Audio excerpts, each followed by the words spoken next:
cirurgião geral com pós-graduação em videocirurgia, presidente da Associação dos Médicos do Hospital Regina e já realizou mais de 25 mil cirurgias. O meu convidado de hoje é o Dr. João Couto Neto. Dr. João, informalmente eu vou então lhe chamar João Couto. Seja muito bem-vindo para o programa. Muito obrigado, Jorge. Te agradeço o convite, te agradeço a oportunidade de poder conversar aqui um pouco sobre a minha profissão. Maravilha, porque sempre é importante as informações e principalmente daquilo que muitas vezes as pessoas têm um certo receio quando precisam falar sobre cirurgia. Exato. E aí o que nós vamos desmistificar um pouco isso aí, falando sobre a videocirurgia, como eu disse na apresentação, ele é um especialista. Doutor João, o que é uma videocirurgia? Bom, a gente falando do medo dos pacientes, né, o medo das pessoas, nós passamos agora por um período que teve, além do medo da cirurgia, o medo nessa pandemia, né, que agora parece estar começando a melhorar. Então, a videocirurgia é o avanço da cirurgia normal, convencional, conforme as pessoas comentam. Então, é a cirurgia sem cortes, né? Popularizada muitas vezes como cirurgia do laser, né? Em decorrência dos primeiras vezes onde foram feitas as cirurgias, usavam uma tecnologia diferente, mas na verdade é uma videocirurgia.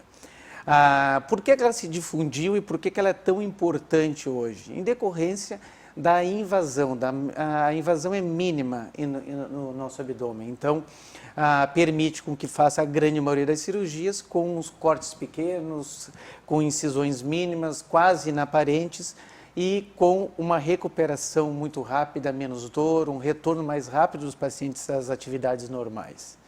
Então, a videocirurgia veio para ocupar um espaço de conforto, de comodidade e é o avanço, né? Hoje nós temos a cirurgia robótica, que na verdade nada mais, nada menos é do que a videocirurgia, o avanço da videocirurgia, né?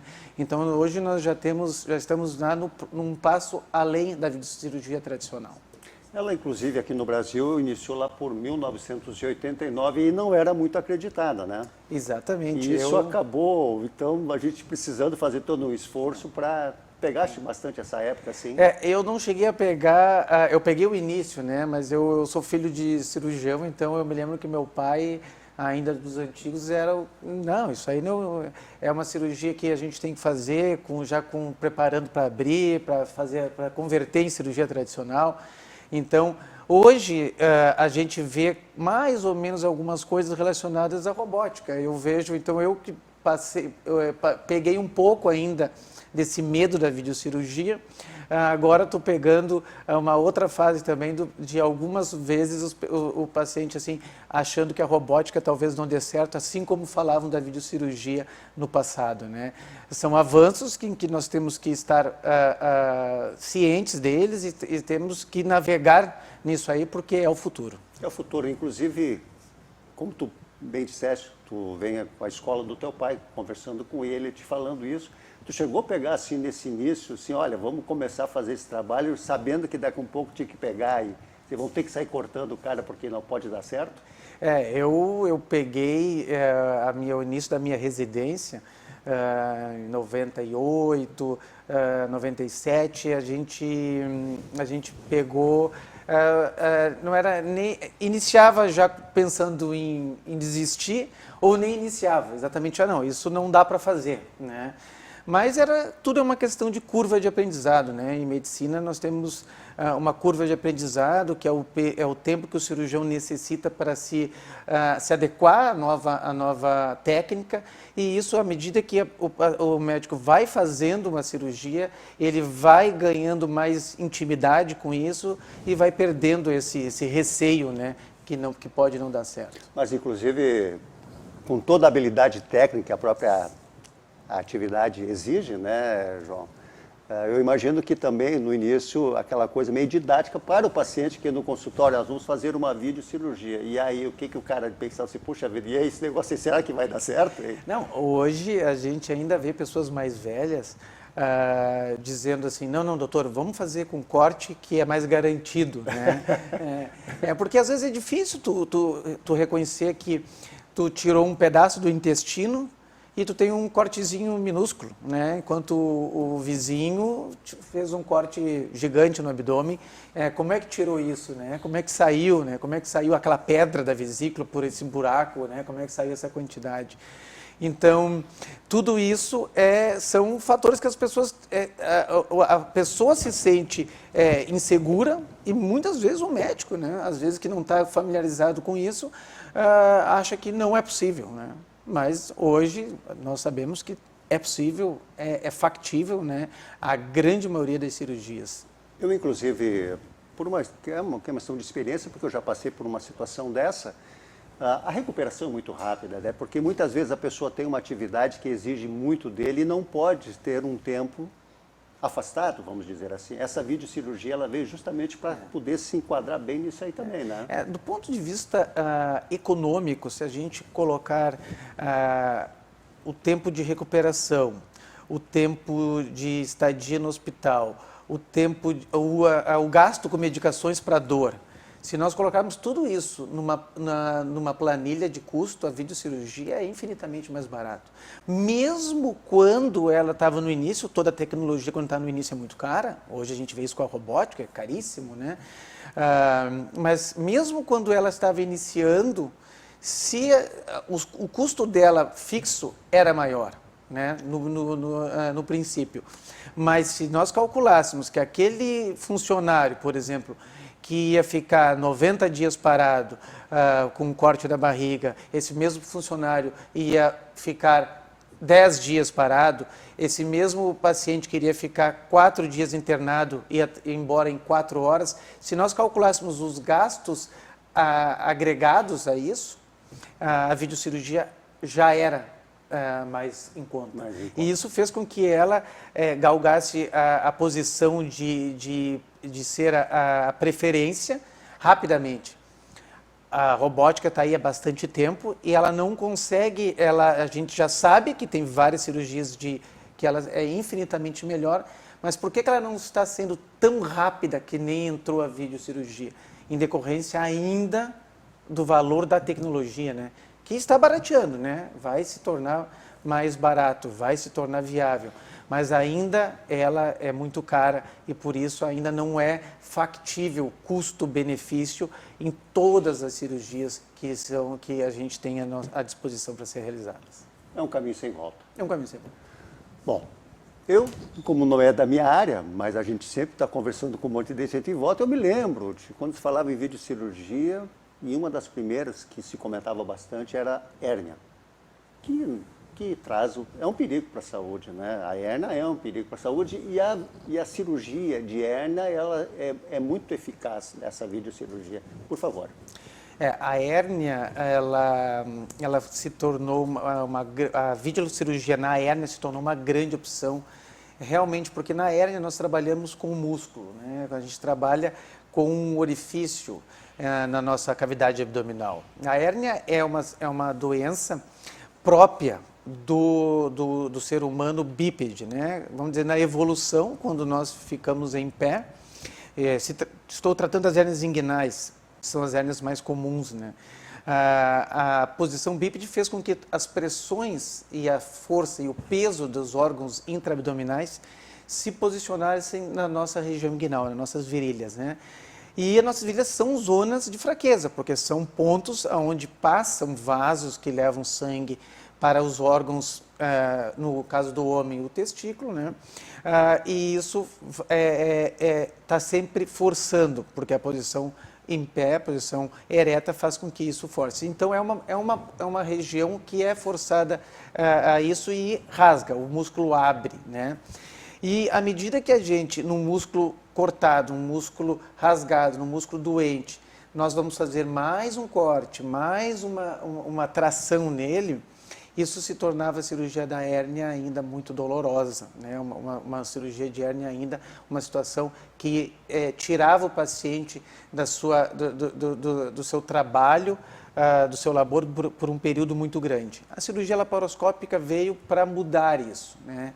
ela se tornou a cirurgia da hérnia mais confortável, possibilitando para o paciente a recuperação mais rápida e o retorno mais rápido aos seus afazeres. Pessoal, o assunto com certeza deve estar interessando a todos. Portanto, fique conosco logo após os nossos comerciais.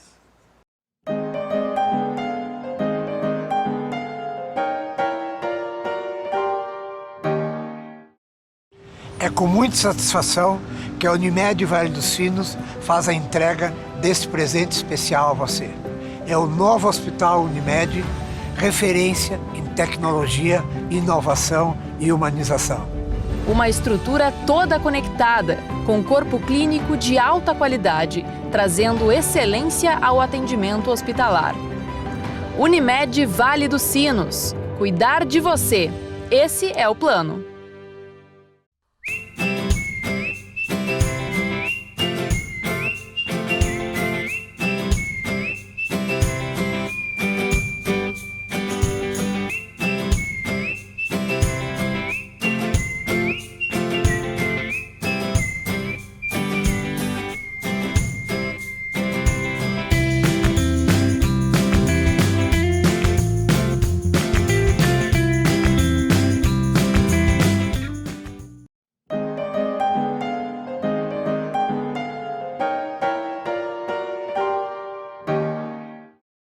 Voltando para o programa É Negócio, hoje com a participação do Dr. João Couto Neto, e nós estamos tendo um papo super informal e de muita informação, como sempre é a proposta do nosso programa. Meu caro João Couto, falaste ali sobre a técnica da cirurgia da hérnia, né? Da hérnia, é isso? Me fala sobre a incidência, porque certamente, e aí eu estou até como uma pergunta, muitas vezes as pessoas elas sofrem disso e não têm o conhecimento. É isso? Exatamente. A hérnia tem uma incidência muito grande, principalmente em homens, mais do que mulheres, né? Nós estamos agora conversando no intervalo e nós estamos aqui em 4 homens. Um tem uma hérnia, né? Então, para a gente ver que isso representa, a gente pegou aqui um universo dentro de um estúdio e nós pegamos uma incidência muito próxima da normalidade, né? 1 para 4, mais ou menos isso aí. Então, e a hérnia muitas vezes no início ela é inaparente, né? A pessoa não vê, a pessoa é muito mais sintomática do que visível, né? As pessoas estão acostumadas a ver a hérnia, né? A ver aquele abaulamento, aquela bola, aquela estrutura, e ela é muitas vezes pequenininha, ela é muito sintomática, né? Então, é uma doença muito incidente, é por isso que existem hoje os centros de hérnias, assim como eu criei o nosso centro, assim como nós nos especializamos nisso, em decorrência da quantidade da patologia na nossa população. Só para demonstrar assim, o que seria o início de uma hérnia? Até nós estávamos conversando aqui no intervalo, só para o pessoal poder entender um pouquinho. A hérnia, ela é multifatorial. Isso é muito importante saber, porque o pessoal diz, como é que eu tenho hérnia se eu não trabalho com esforço? A hérnia, ela tem um componente genético, a pessoa tem uma predisposição a ter hérnia, e tem um componente ambiental, que é o esforço, as atividades, o tossir, por exemplo, do fumante, o paciente tem um problema de próstata, faz muito força para fazer xixi, isso também faz com que o paciente tenha hérnia. Então, é uma composição, né? Eu sempre tento ilustrar para meus pacientes, quanto mais jovem tu tem uma hérnia, maior o teu componente genético.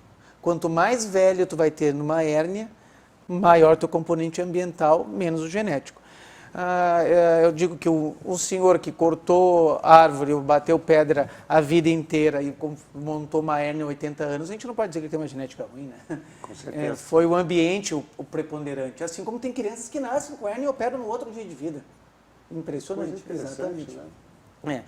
Então, a hérnia é um orifício, esse músculo que rasga e os primeiros sintomas, muitas vezes, a gente confunde muito com um problema de pubite, um problema de tendão, porque é uma dor ardida quando faz esforço, quando chuta, vai jogar futebol. Então, muitas vezes, eu recebo o paciente vindo, às vezes, de um traumatologista, de um médico especialista em esporte. Por quê? Porque o paciente procurou o traumato, porque ele tinha dor ao fazer o esforço, dor, e ele achava que era uma questão de tendão, de articulação, e descarta isso e realmente é uma hérnia. Bom, a gente sabe também que a ansiedade gera uma série de consequências, mas também nós temos a hérnia de hiato, né? É isso? Sim, nós temos... E é que dá essa... Bom, tu pode dizer melhor o que ela é, porque... A hérnia de hiato é um pouco diferente da hérnia que nós temos o costume de pensar que são as hérnias da parede abdominal. A hérnia de hiato, ela é uma das grandes causas da doença do refluxo. Também é uma coisa muito frequente, né? A azia, né? Pessoa que come tem a queimação, a ardência, que não consegue tomar uma cerveja às vezes, uma bebida socialmente, porque tem muita azia. E a hérnia de hiato, ela é um pouquinho diferente, porque a gente não é esse sistema de sair, né, de sair um abaulamento, né? É uma migração do nosso esôfago, que o nosso esôfago ele tem uma parte dela dentro do abdômen. Ela migra para dentro do tórax. Isso faz com que as pressões do abdômen com o tórax sejam esse equilíbrio que nós temos entre as pressões do abdômen e do tórax se alterem, faz com que a pressão abdominal sobressaia. E isso faz com que aconteça o refluxo, né, a azia. Então, isso é uma hérnia também, né, pode ser causada por uma hérnia, com um tipo de tratamento um pouco diferente das hérnias tradicionais, mas também uma doença que afeta muita gente e que impede muita gente de fazer as suas coisas, porque impede de comer direito, de comer as coisas que gosta, de tomar a sua bebida, o seu drink, né? Então, isso afeta muita gente. Bom, eu estou aqui com uma relação de coisas, com dor aqui, dor ali, e eu estou perguntando, mas claro, nosso tempo também vai correndo, mas eu queria, para saber agora dessa que também muita gente tem muita dor, que é a pedra da vesícula, né? Esta aí, eu acho que talvez junto com a hérnia, seja na minha clínica, vamos dizer, as duas patologias que eu mais opero, né? A pedra na vesícula tem razões hormonais, por isso que existe uma chance muito maior em mulheres, né?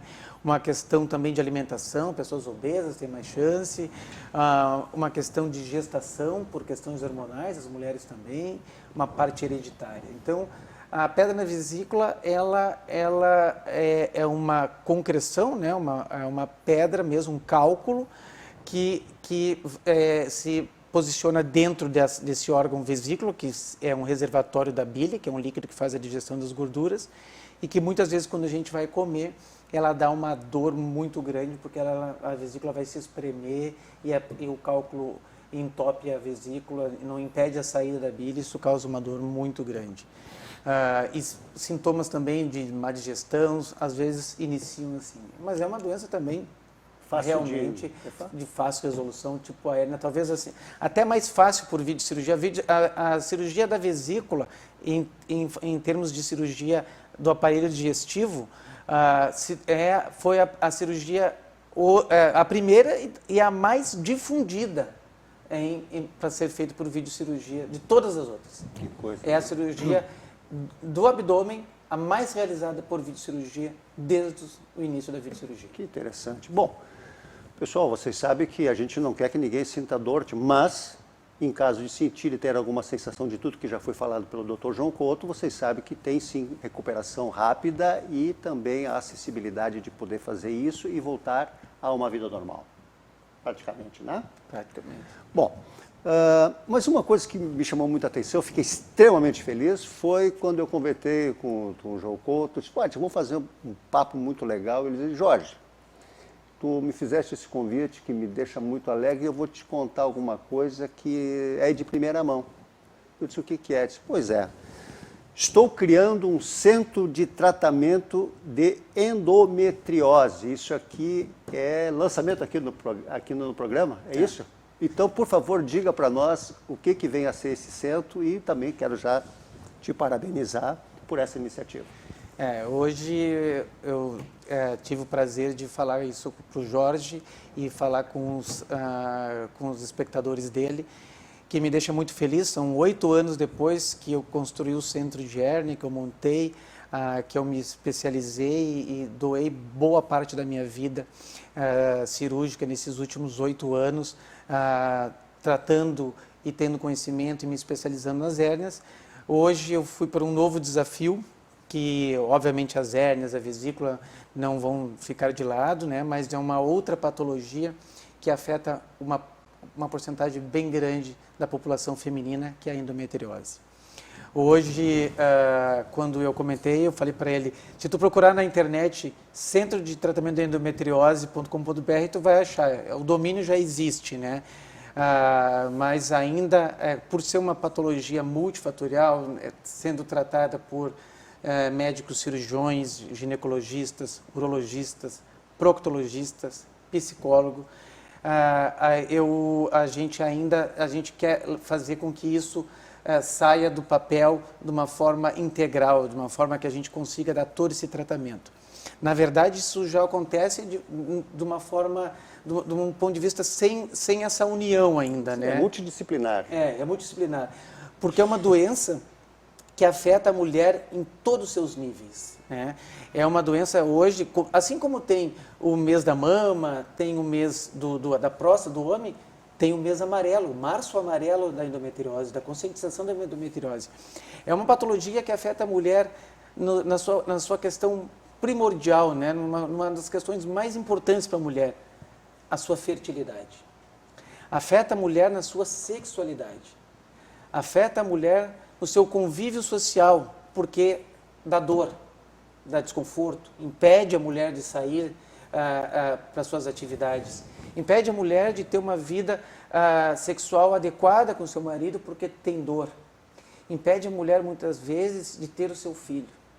Então é uma doença que, além de ser importante do ponto de vista físico, ela afeta psicologicamente. Pois eu ia te dizer. Exatamente. Então é uma doença que, isso já há 5 anos eu venho fazendo cirurgias, juntamente com uma equipe, né? Porém, vendo isso, eu vi que era impossível, eu não podia tratar dela assim, somente tirando a endometriose, falando, ou eu fazendo toda essa parte, né? Eu tinha que trazer para a nossa região uma coisa integrada, onde que a mulher veja o urologista para ver a sua perda urinária, para ver a sua ardência a urinar por causa da endometriose, o ginecologista para ver a sua questão fértil, a sua questão sexual, o psicólogo para ver o que isso está afetando a vida social e psicológica dessa mulher, o proctologista por causa do intestino, né? E tendo tudo isso, todo esse tratamento por videocirurgia, né? Por videolaparoscopia, né? Que é o ideal, né? Então, a gente é uma doença que afeta muitos órgãos, por isso tem que ser tratado por multiprofissionais e por videocirurgia. E é essa seriedade, essa forma de tratar essa doença que eu quero trazer para nós aqui. A gente já vem fazendo, mas eu quero fazer isso de uma forma mais compacta, com que a mulher receba todo esse apoio, esse tratamento de forma integral, em uníssono, né? Uma equipe inteira conversando e falando a mesma coisa, direcionando isso para a mulher. Bom, eu fico imaginando realmente, depois de todas essas consequências que ocorrem nessa patologia, vamos dizer assim, Sim. né? Como deve ser difícil mesmo para uma mulher não estar em perfeitas condições e saber agora que pode ter todo esse acompanhamento multidisciplinar. E né? o homem, né, Jorge, se tu for pensar, isso afeta o casamento, né? Com certeza. Afeta o casamento, né? Porque muitas vezes é o homem que quer ter o filho também, né? É o homem que a relação sexual, é o homem, é o marido, o companheiro, sim, né? sim. Que quer ter uma vida e isso afeta isso. Começa a afetar muito a questão do casal, Do né? casal. Do casal, né? Do homem, da mulher, não importa, do casal, da união dessas duas pessoas. Isso afeta de forma muito severa, porque a endometriose tem níveis, né? Ela pode ser muito tranquila e também pode ser muito severa, né? Então, uma das decisões de montar esse centro, a pessoa, se estiver vendo essa entrevista, ela vai saber isso aí. Eu estava viajando e no dia 23 para 24 eu recebi uma ligação em que uma paciente nossa, que estava tentando engravidar há muito tempo, quase que desiludida para isso, recebeu a ligação que ela estava grávida, né? Oh. Então, isso fez assim, tá na hora daquela ideia, daquela sementinha do centro de endometriose ser plantada para a gente trazer isso para mais pessoas. Além de ser um projeto profissional teu e de toda uma equipe, também traz toda uma realização para a mulher, né? Bem, o nosso programa hoje está maravilhoso e muitas informações, o tempo corre e a gente acaba não conseguindo falar tanto, mas certamente, João, nós vamos ter outras oportunidades para poder falar, porque são assuntos interessantes para todos nós que estamos, assim, ávidos por informações. Eu, antes das tuas considerações finais, eu quero te agradecer, porque eu sei que o teu dia é bastante corrido e poder te dispor de estar aqui conosco nessa noite, para mim é um motivo muito especial. Muito obrigado pela tua participação. E as tuas considerações finais? Eu te agradeço, foi muito bom ter participado. Acho que isso não é o tempo, né? Isso faz parte, né? Isso é informação. Eu batalho muito com isso, com a informação, né? Não adianta a gente fazer as coisas se as coisas que nós fizermos não são faladas, as pessoas não sabem, não adianta, né? Não adianta a gente construir um castelo se ninguém sabe chegar nele, né? Então, a função, o teu programa, assim como também a tua profissão, não é essa, né? E tu te dedicou a trazer isso para as outras pessoas, né? E me dá a oportunidade de também fazer isso, né? Nesse momento eu estou fazendo um pouco o que tu faz, né? Trazendo, mostrando aos pacientes o que eu faço, que os meus amigos médicos fazem, e dizendo que a gente pode fazer isso aqui na nossa cidade, na nossa região, né, que é muito importante, né? Hoje nós somos um polo de medicina de alto nível, assim como tem o nosso centro, tem pessoas fazendo cirurgias de obesidade, oncológicas em grande nível, né? Então isso só vem a engrandecer a nossa região, que é o que a gente aqui pensa, né? A gente está focado o teu programa exatamente nisso, né? Na nossa região e a gente valorizar o que a gente tem. Bom, fechando agora o programa, o João Couto já disse uma coisa exatamente, porque a nossa região ela é riquíssima de conhecimento e uma diversidade de tudo. Portanto, para que cada vez fique melhor, eu espero que ter a companhia de vocês já na próxima terça-feira, às 22h30, aqui no programa É Negócio. Desejo a todos uma feliz quarta-feira e um resto de semana maravilhoso. Estejamos em paz, estejamos com Deus e um abraço.